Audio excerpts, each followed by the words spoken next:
बंगाल चुनाव की रणभेरी बज चुकी है, जहां सभी पार्टी अपनी अपनी तैयारियां कर रहे हैं। आप नंदीग्राम गए हुए थे ममता दीदी के सपोर्ट में, क्या कुछ देखें, क्या खेला हो बे? देखिए, चुनाव है, लोकतंत्र में लोकतंत्र है, तो सभी पार्टी को, ये राजनीतिक पार्टियां हैं, चुनाव में जाती ही हैं।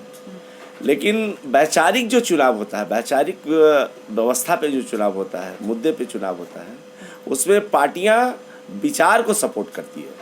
आज ममता बनर्जी अकेले ही देश में नहीं है, उनके विचारों के समर्थन में उद्धव ठाकरे, अखिलेश यादव, तेजस्वी यादव, अरविंद केजरीवाल और हमारे माननीय मुख्यमंत्री हेमंत सोरेन, सारे उनके विचारों के साथ हैं। अब सोच लीजिए कि जो आदमी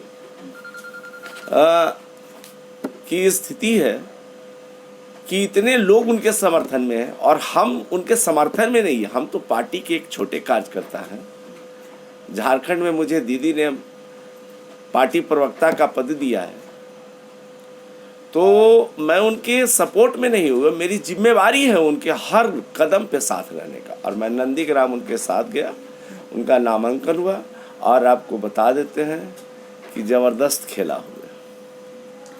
यशवंत सिन्हा के आने से पार्टी में क्या कुछ बदलाव देखने को मिलेगा? क्या फर्क पड़ेगा इस चुनाव की जीत को लेकर? यशवंत सिन्हा के बारे में मैं इतने बात कहूँगा कि वो जहाँ थे वहाँ अटल जी के ज़माने में वो अपने आप को बहुत ही अनुकूल महसूस करते थे, लेकिन ना अभी आज के दौर में जब से प्रधानमंत्री और अमित शाह ने बागडोर थामा है, तब से ना वहाँ ईमानदार आदमी, कर्मठ आदमी, वैचारिक आदमी का कोई तरजीह नहीं है।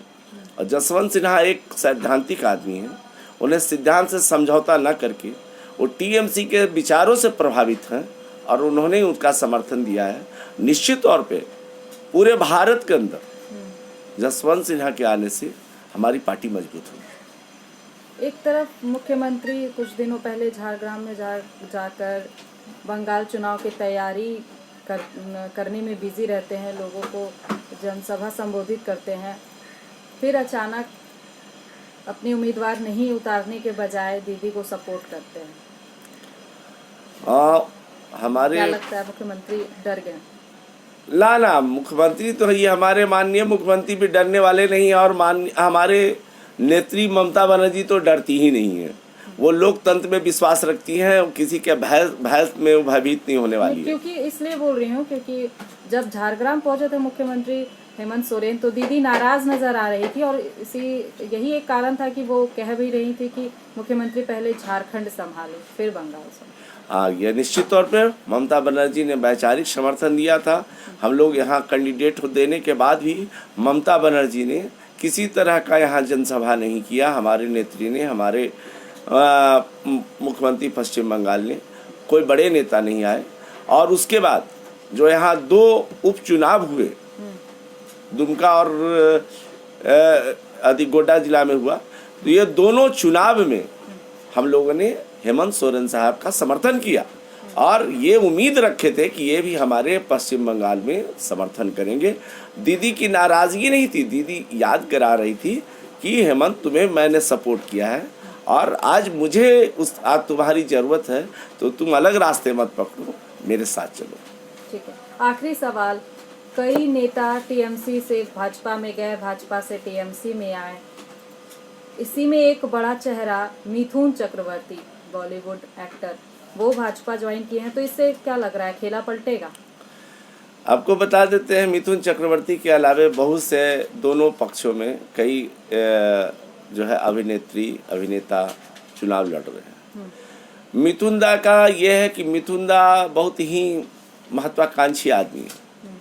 ये अपने लाभ के लिए कभी भी किसी भी मुद्दे से समझौता कर लेते हैं और यही कारण है उनका कि उन्होंने मुद्दे से समझौता कर लिया। वो विचार से संबंध उनका समझौता नहीं रहा, विचार पे वो एकमत नहीं रहे और उन्होंने टीएमसी के साथ रह के यदि आज बीजेपी में गए हैं तो उससे कोई फर्क टीएमसी के विचारधारा कार्यकर्ता नेताओं पर नहीं पड़ने वाला। और जीत को लेकर और जीत में मिथुन चक्रवर्ती का बहुत बड़ा योगदान नहीं, क्योंकि उन्होंने कभी चुनाव नहीं लड़ा है, वो राज्यसभा में रहे हैं, तो निश्चित तौर पे उनका प्रभाव बहुत ज़्यादा नहीं है, लेकिन एक चेहरा तो है, लेकिन वो जीत के लिए बहुत ज़्यादा सहायक नहीं होंगे, इस बात की मुझे पूरी विश्वास है। और आपके माध्यम से मैं बंगाल की जनता को बहुत बहुत धन्यवाद देता हूँ, और हमारी जीत होगी, हमारी सरकार बनेगी, आप ज़रूर उसके लिए मैं आपको पुनः धन्यवाद दूंगा।